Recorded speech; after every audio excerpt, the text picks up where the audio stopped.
So today I'm making a shift or a camise for my Safavid Persian outfit, and I'm just ironing my silk gauze so that it has no wrinkles in it before I cut it.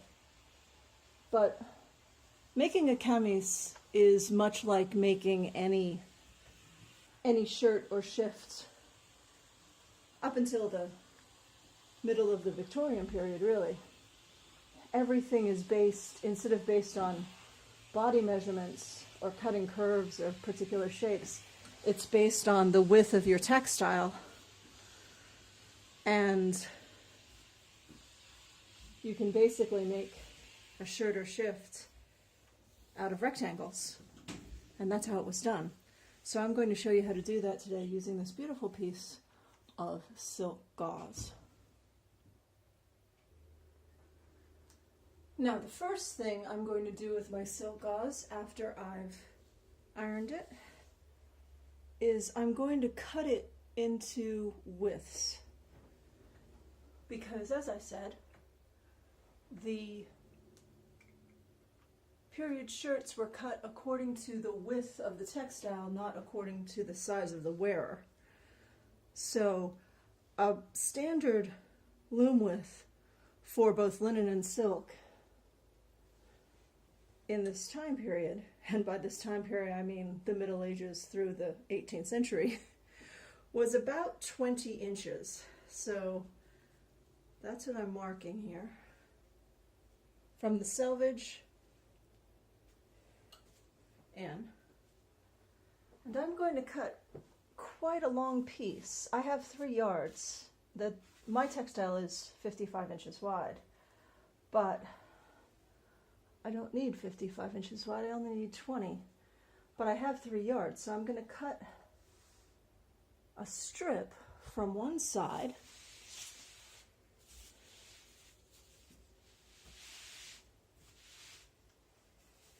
that is 20 inches wide, and you'll see what I can do with it. Just give this a press.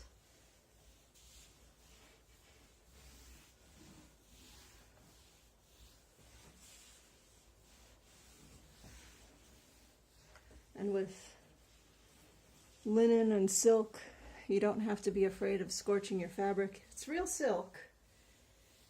You're not going to hurt it. I don't use any steam with silk. There's steam. There's always steam. But I don't push the button because it makes water spots. And we don't want that. And we don't need steam with silk. So just get your iron nice and hot and keep moving. You don't have to be afraid of scorching your textile as long as you keep the iron moving. So let me just measure the rest of this and mark it off.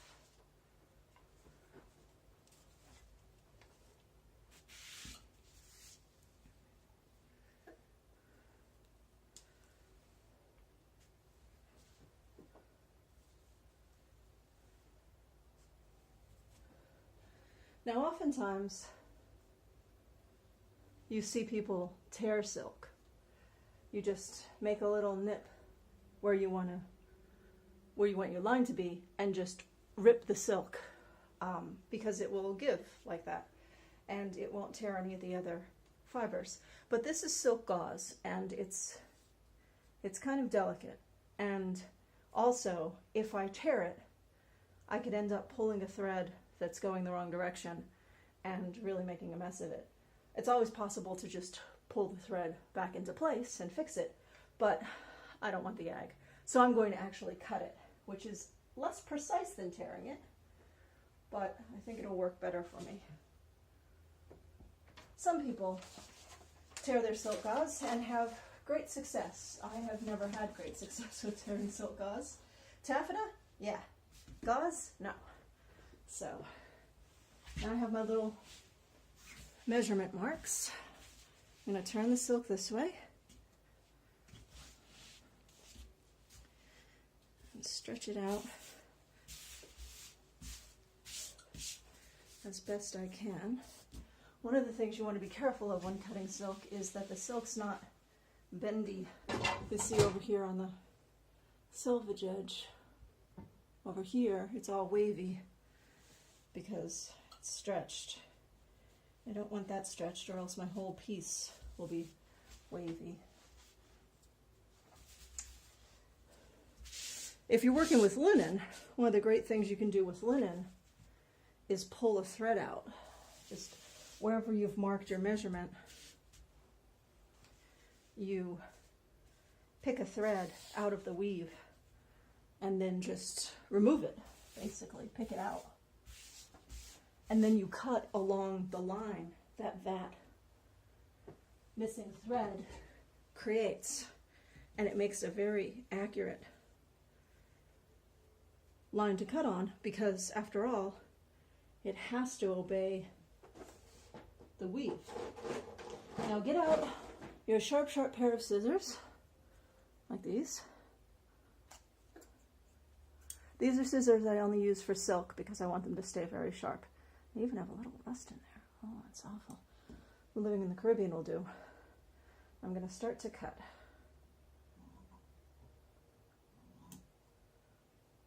And I apologize if the camera moves because my camera stand is in the way.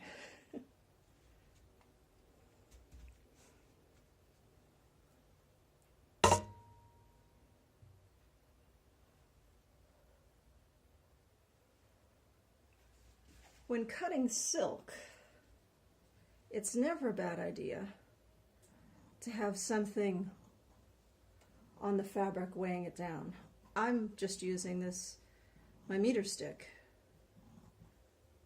because it gives enough weight to this very fine, lightweight flyaway fabric that it doesn't move as much when I'm trying to cut it.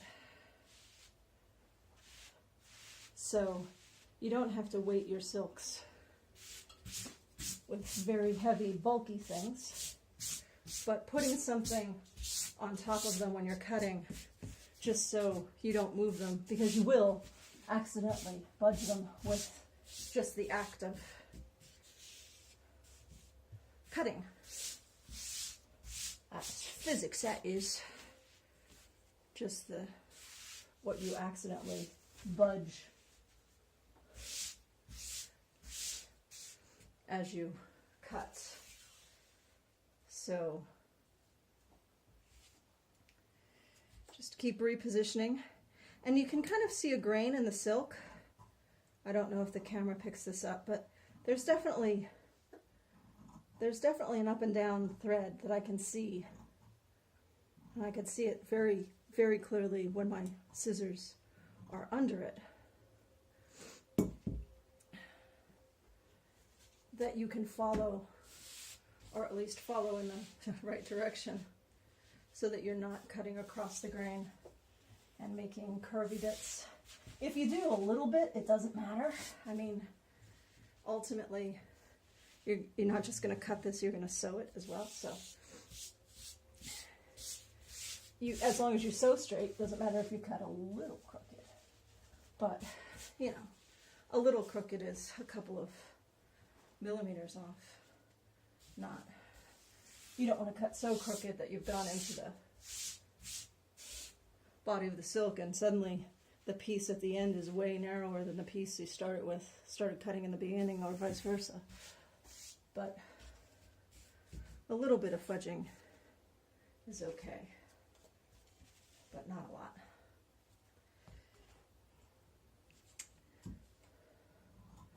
So I'm just going to continue to cut until I get to the end.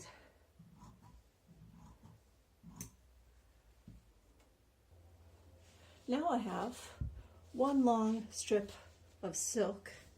It's 3 yards long and 20 inches wide. That's a little less than 3 meters long and about ½ meter wide. Now, what can I do with it? Oh, and I should mention that if you're a larger person, I'm not small, but, and by the way, 20 inches plus 20 inches is 40 inches, and that's your circumference. But that's not necessarily the circumference, your biggest circumference, because you're going to put gores under your arms and gores in the side. So if you're bigger than 40 inches, it could still fit you because of the other additional pieces that you add on the sides. But if you're a much larger person, you can cut it 24 inches wide or 30 inches wide if you want something very big and roomy, or if you want something very big and roomy, or you want it to fit you. The idea is that you should cut it larger than you are. It shouldn't fit. It shouldn't be snug. This is one of the only things in historical clothing that doesn't fit close to the body. It's meant to be washed a lot. So it's just rectangles and squares, really. So anyway, so I have this long piece, and what I'm going to do is, the first thing I'm going to do is I'm going to measure off 2 meters of it, which is about 80 inches. Now this is my body, front and back pieces, because I'm about 5 foot 8 inches tall, and 40 inches comes from my shoulder to below my knees, and that's as long as a shirt ever needs to be. So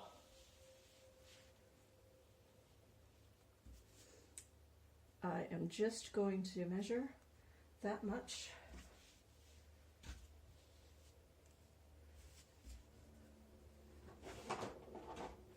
Put my scissors away already. And then cut that off. As it turns out, because I only had 3 yards of fabric, I don't have that much left. Won't have under a yard. So this piece is going to be a gore. And let me show you how that works. So I have this that I'm cutting off. Right?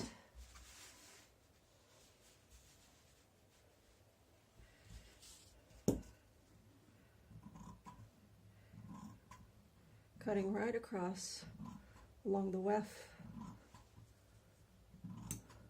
perpendicular to those long threads that we noticed before.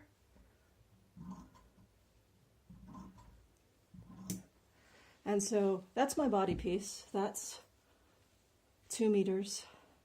That's going to go up my front and down my back. I'm going to cut a whole neck hole in it later. And now I have this piece, which is about 1 yard long, and that's it. Now what I'm going to do with this is I'm going to fold it in half widthwise, line up the edges, make sure everything is nice and even. And I'm going to use this as my side gores because it's about the right length. Usually I cut side gores about 27 inches long, and this is more like 30, but that's not a huge difference. They'll be a little longer. They'll come up a little higher. No big deal. It's kind of a way to use all your fabric up and not have anything you need to throw away. Now, those annoying little fabric scraps you can't do anything with, let's just use them. So there we go. And then I'm going to put a straight edge across it from the folded edge, the corner of the folded edge, to the corner of the unfolded edge. I'm going to get out my marker pen again, wherever I put it. I'm going to mark. This is that disappearing ink marker pen, which is so great because you don't have to do anything about it. You just draw on it and then the air makes it go away eventually. So now I'm going to very awkwardly bend over the fabric because I don't want to move it because it's only marked on one end. And I'm going to cut along the diagonal line. And what do you think we're going to get out of it? We're going to get 1 equilateral triangle. Do I mean equilateral? No, isosceles. One triangle that has two sides, two adjacent sides that are the same, and a bottom, and two right triangles that are equal to half of the isosceles triangle. Which means if I sew the two right triangles together along their flat edge, and by flat I mean their 90-degree edge, meaning this edge here. I'm off the camera, aren't I?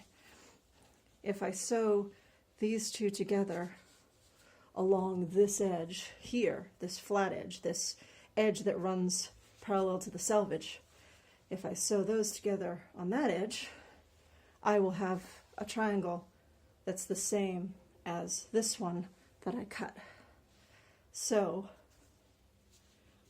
there's my triangle.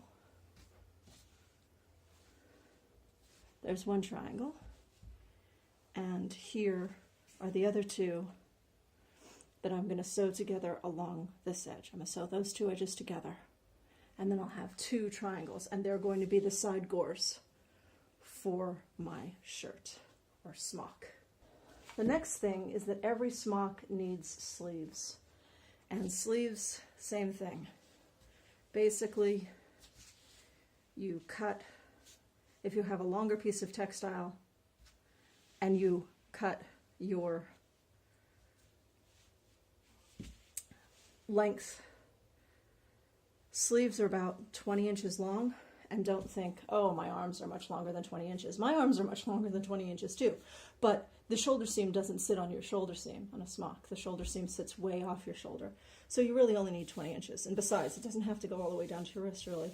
It's up to you. You can make a 24-inch sleeve, doesn't matter. But 20 inches is just this nice, wonderful little convenient number because it's a period loom width. And so I'm going to cut two perfect squares, 20 inches by 20 inches. And those are going to be my sleeves.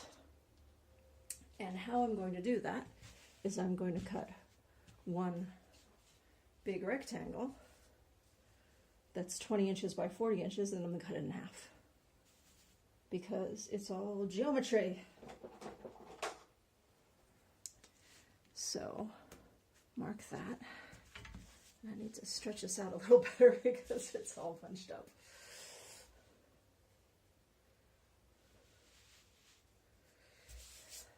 Having your silk straight, or any fabric really, straight on your cutting table is the essential to cutting a straight line.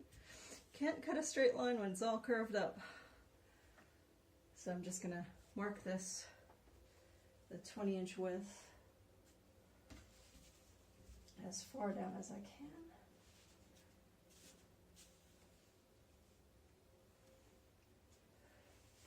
That should be enough.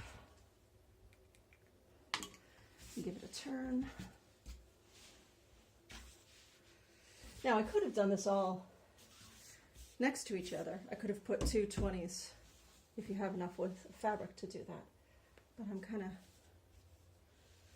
I'm trying to preserve this selvage edge for another project I want to do with the same textile. So I'm not doing it the easy way necessarily because it'll make things easier for me when I do the other thing. Thinking ahead, always thinking ahead, this one. So cut your line,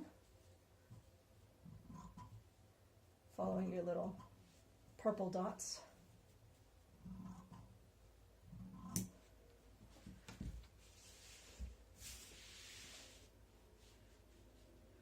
Move the silk down.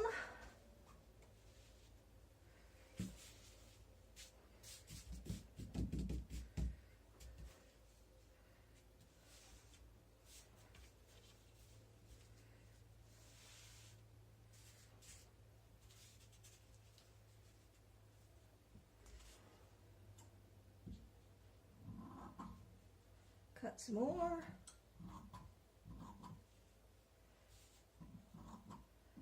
Move your ruler out of the way.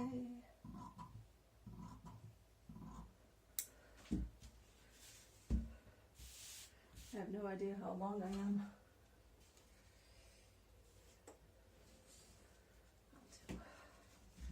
Up to the next spot.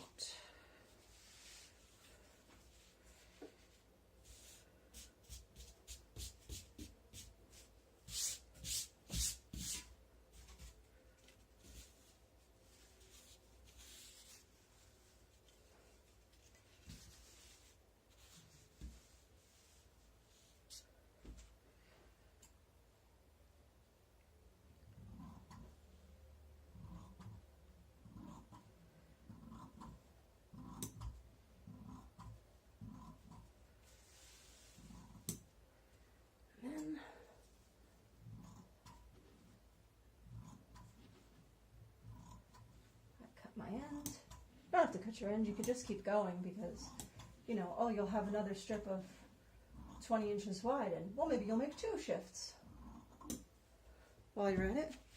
It's always easier to cut for more than one same time. So that goes over there. Now this comes up here and I'm going to cut, as I said, 2 20-inch squares. And I could measure it and that would be great. But I have a better idea. I'm going to fold it corner to corner.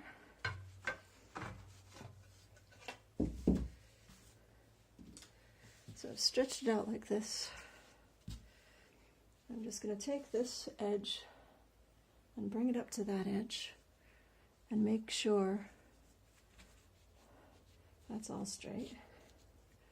And this is all straight down here.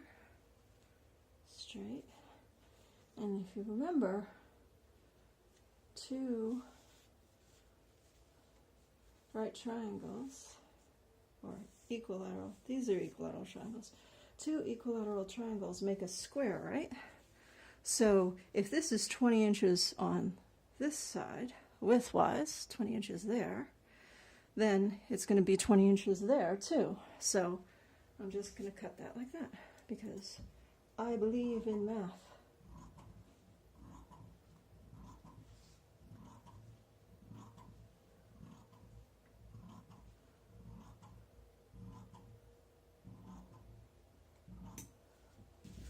One sleeve.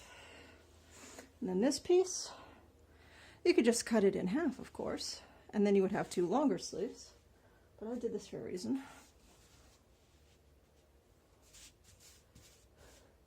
If I cut straight, it would be a miracle, wouldn't it? Bring that up to there. The other thing is that this folding things into triangles kind of makes up for some of your cutting inconsistencies earlier. I cannot do this properly.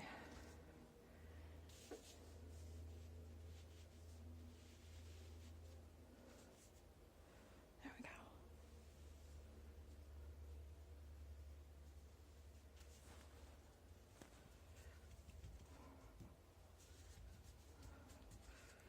This. And then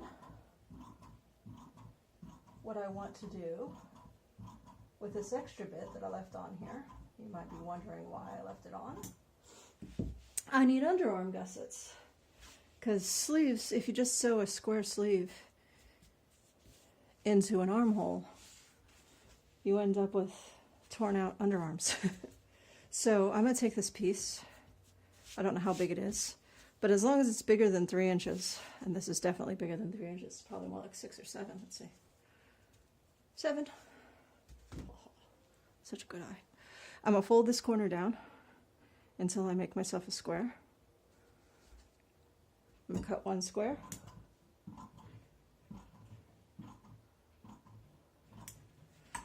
And then, because this piece is wobbly, see, I thought I was cutting a rectangle, and I cut a trapezoid. It happens. But I'll take this piece, and I'll put it over that one. Making sure. See, this grain goes all kinds of crazy. You have to straighten the grain.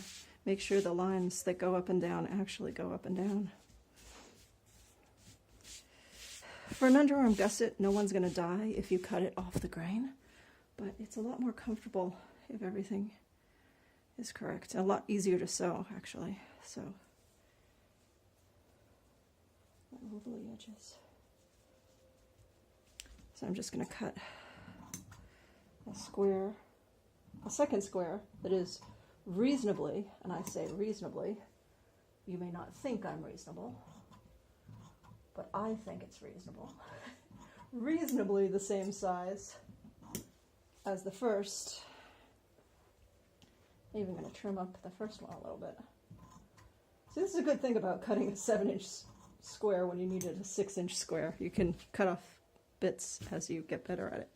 All right, so those are my two underarm gussets. So let's review.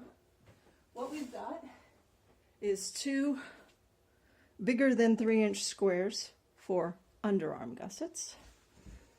I've got two 20 wide by 20 long or longer squares or rectangles if they're longer for sleeves. And I've got one 30-inch long isosceles triangle and two 30-inch long right triangles that will make up to the same size, and one 20-inch wide, 80-inch long rectangle for my body, front and back. So to recap what I did with my piece of silk, we cut it into a 20-inch wide strip to mimic a period loom width of silk. And then I cut one 20-inch wide strip, 80 inches long, to be my body piece. That's going to be my front and back with a fold over the shoulder rather than a seam. Then we cut another piece about 30 inches long, and we cut that piece, folded it in half, and cut it on the diagonal, so we ended up with one isosceles triangle and two right triangles that I'm going to sew together along their straight edge, along their selvage, so that I have two triangles, and those are going to be the triangular gores in our shirt. Then I cut one 20 by 20 piece for one sleeve, one 20 by 20 piece for the other sleeve, and then two 6-inch by 6-inch squares to be my underarm gussets. If I wanted to make a man's shirt, I wouldn't do this part, and I would cut a strip to make into a collar. Just a rectangular strip that I fold over, sew to the neck slit, and make a collar. And you can also do that with a women's smock or shift, because some women's smocks and shifts had collars too. I'm making one for use with my Safavid Persian outfit, which doesn't have a collar, so I don't need to cut a collar, but I do need side gores. Now let me show you how this is going to go together. I take my body piece, and you see I've cut a little slit in it for the neck, and that's all the neck hole is going to be. It's just a slit on that fold and a little slit down the front, just big enough for you to get your head in, because if you cut it any bigger than that, you end up with a huge hole. You can very easily cut a neckline too big. So that's my body piece, and then I'm going to sew a gore on each side of that. Actually, the reality is I'm sewing this gore on there like that. Do that better. So the slanted edge goes to the straight edge, and these two gores are sewn. I sew these together first, and then sew the slanted edge to the straight edge there. And then I line up the middle of this square with the middle of the rectangle, and those are my sleeves. And then I put my underarm gussets in there.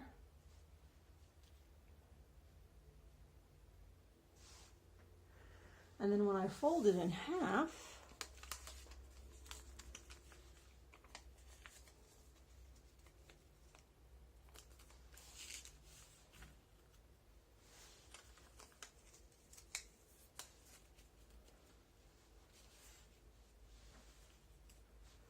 I have